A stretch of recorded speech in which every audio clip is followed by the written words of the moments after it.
సంక్షేమ పథకాలే ఆయన్ని రాజ్యాధికారం చేపట్టబోతున్నాడు. అది మీరు చూస్తారు. మేనిఫెస్టో చూసారా ఈరోజు?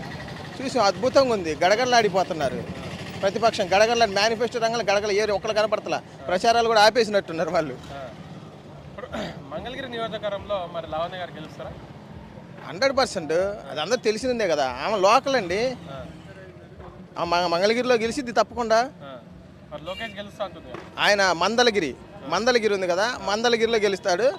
అక్కడ గెలుస్తాడేమో, అందుకని ఆ మందలగిరి వెళ్ళిపోయారు. నిన్న నామినేషన్ కూడా రాలా మంగళగిరికి, మందలగిరిలో వేసినట్టున్నారు. అందుకని పాపం తెలియక మందలగిరి వెళ్ళిపోయారు. మరి ఎక్కడ వేసాడని మాకు ఇంతవరకు అర్థం కావట్లేదు. నామినేషన్ ఎక్కడ జరిగింది ఏంటని, కానీ వేసారు అంటున్నారు. అయితే నాకు తెలిసి మందలగిరి అయి ఉంటుంది, అది అయ్యి ఉండొచ్చు. అది మంగళగిరి ఎక్కడ ఉందంటారు? అది కనుక్కుంటున్నాం. ఇప్పుడే మేము ఎతుకుతున్నాం అందరం కలిసి, ఎక్కడ మందలగిరి అని. పాపం వాళ్ళ కార్యకర్తలు కూడా ఎక్కడికి వెళ్ళాడు మందలగిరి అని వెళ్ళారు. కొత్త గ్రామం ఏదైనా కనిపెట్టారేమని ఎతుకుతున్నారు వాళ్ళు. ఇప్పటికీ ఇంకా నామినేషన్ ఎక్కడ వేసారు మాకు అర్థం కావట్లా. మంగళగిరి అయితే లేదు, మందలగిరి అయితే చేస్తారు. దాదాపు 40 నుంచి 30-40 మధ్యలో గెలుస్తుందండి. 30-40 మధ్యలో తప్పకుండా. జగన్మోహన్ రెడ్డి గారు చేసిన దాంట్లో రుణమాఫీ లేదని చెప్తున్నారు మేనిఫెస్టోలో. ఏమండి, రుణమాఫీ రైతులకి అసలు పుట్టిందే రైతు శ్రామిక పార్టీ. ఇది రైతులకే ఫస్ట్ ప్రయారిటీ ఉంటుంది ఏదైనా కానీ. అసలు పార్టీ పేరే రైతు కాంగ్రెస్, వైఎస్ఆర్ కాంగ్రెస్ పార్టీ. పూర్తి స్థాయిలో వాళ్ళకే రేపు రాబోయేటటువంటి ఏ సంక్షేమం అయినా సరే మొట్టమొదటిగా వాళ్ళకి ఇచ్చిన తర్వాతే దానికి ఏ విధంగా వాళ్ళకి న్యాయం చేయాలి, ఏ విధంగా రైతులను ముందు పెట్టుకొని వెళ్ళాలనేది జగన్మోహన్ రెడ్డి ఒక విజన్ ఉంది, ప్రణాళిక ఉంది. దానికోసమే వాళ్ళకి ఈ రోజున రైతు భరోసా అనేది పెట్టలేకపోవచ్చు. కానీ వాళ్ళు అంతకంటే అద్భుతంగా ఏదో ఇవ్వబోతున్నాడు అనేది రైతులందరూ అర్థం చేసుకోవాలి. ఓకే. ఇంకెవరికి వేస్తాం? సంక్షేమ పథకాలు జనాలకు ఎవరైతే చక్కగా అందించారో, ఏ ఇబ్బంది లేకుండా పేద బిక్కి బడుగు బలహీన వర్గాల మొత్తాన్ని ఒక దీపంలో ఎవరైతే నుంచోబెట్టాడో వాళ్ళకే వేస్తాం. వైఎస్ జగన్మోహన్ రెడ్డి. మనం 19 నుంచి 24 వరకు ఎవరి ప్రభుత్వం బాగుంది? 14 నుంచి 19 వరకు ఎవరి ప్రభుత్వం బాగుంది? అవును, చేస్తే మరి 2019 మళ్ళీ అధికారంలోకి రావాలి. ఆయన బాగా చేస్తుంటే పొండుకోబెట్టారుగా 23 సీట్లతో. ఇంకేంది ఆయన వచ్చేది? జనాలు మరి లబ్ధి పొందిన వాళ్ళు, ఆయన పథకాలు బాగా దగ్గరగా తీసుకున్న వాళ్ళు, ఆయన పథకాలు ఇదైన వాళ్ళు మరి 19లో ఆయన ఓట్లేసి గెలిపించాలి కదా. సెంట్రల్ గవర్నమెంటే బెత్తరపోయింది. ఈ స్టేట్ గవర్నమెంట్లో ఆంధ్రాలో అసలు ఏం జరిగింది, అసలు ఏంటి మిరాకిల్? ఇంకేంటి? ఇక్కడే మంగళగిరి నియోజకవర్గంలో బ్రహ్మాండంగా చూశారుగా. ఈ జనప్రపంచాన్ని చూశారుగా. స్వచ్ఛందంగా వచ్చిన వీళ్ళంతా 500 పెట్టుకొని వాళ్ళని నమ్మే పరిస్థితులు లేరు. తెలుగుదేశం పార్టీని నమ్మే పరిస్థితులు ఇక్కడ మంగళగిరి నియోజకవర్గ ప్రజలు లేరు. అట్లా స్టేట్లో కూడా లేరు. 175 నియోజకవర్గాల్లో కూడా తెలుగుదేశం పార్టీ అనేదాన్ని నమ్మే పరిస్థితులు లేరు. ఆయనకు నాకు బలం ఉంది, నిజంగానే సంక్షేమ పథకాలు నేను పొడిచాను అనేవాడైతే ఇంతమందితో బలం ఎందుకు? ఆ పార్టీ ఈ పార్టీ బలం తీసుకోవటం ఎందుకు? సింగల్ గారా నువ్వు కూడా జనాలకు సంక్షేమం బాగా అందించాను, నేను అభివృద్ధి బాగా చేశాను అన్నావు కదా. సింగల్గా వస్తే ఇంకా బాగుండేదేమో. ఎందుకు ఎంతమంది ఎందుకు? ఆ పార్టీ ఈ పార్టీ గ్లాసు తొక్క తోలు ఇవన్నీ ఎందుకు? జగన్మోహన్ రెడ్డి గారు గెలిస్తే ఎన్ని సీట్లతో అధికారంలోకి వస్తారు అనుకుంటున్నారు? ఏం పర్లా, మేము 175 అనుకున్నాం. మేబీ ఏమన్నా ఎక్కడన్నా పొరపాట్లు చేసి ఉంటే కొన్ని ఓడిపోతాయేమో, కానీ కరెక్ట్గా ఒక ఎస్టిమేషన్ ఇన్నే చెప్పలేము. మేము 175 మీదే ఉన్నాం. అధికారం పక్కా. మంచి పథకాలు ఇవి ఉన్నాయి, బాగా ఇది చేస్తున్నాడు. దానివల్ల ఏం చేయాల అసలు 15 సంవత్సరాలు ఏం చేయాలి ఆంధ్ర. చంద్రబాబు అనుకుంటే సరిపోయిందా? ప్రజలు అనుకోవాలి.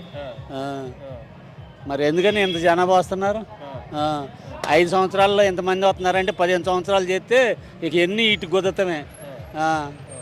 అది 160.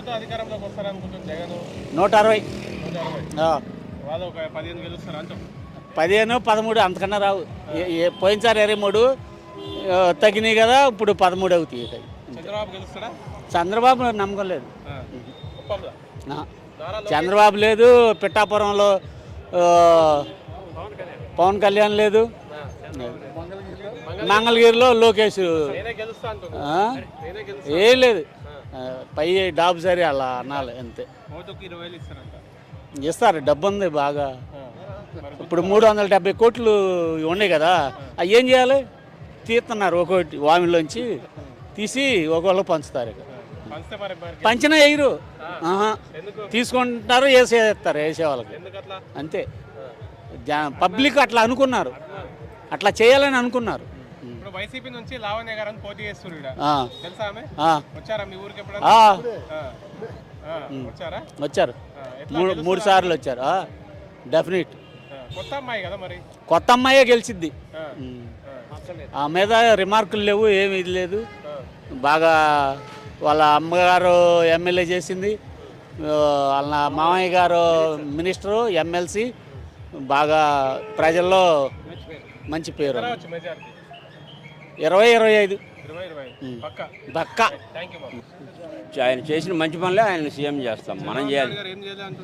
ఎవరండి? చంద్రబాబు నాయుడు గారు ఏం చేశారు జగన్ గారు అంటున్నారు? అయ్యో ప్రజలు చెప్తారమ్మా, వారికి తెలుసు కదా.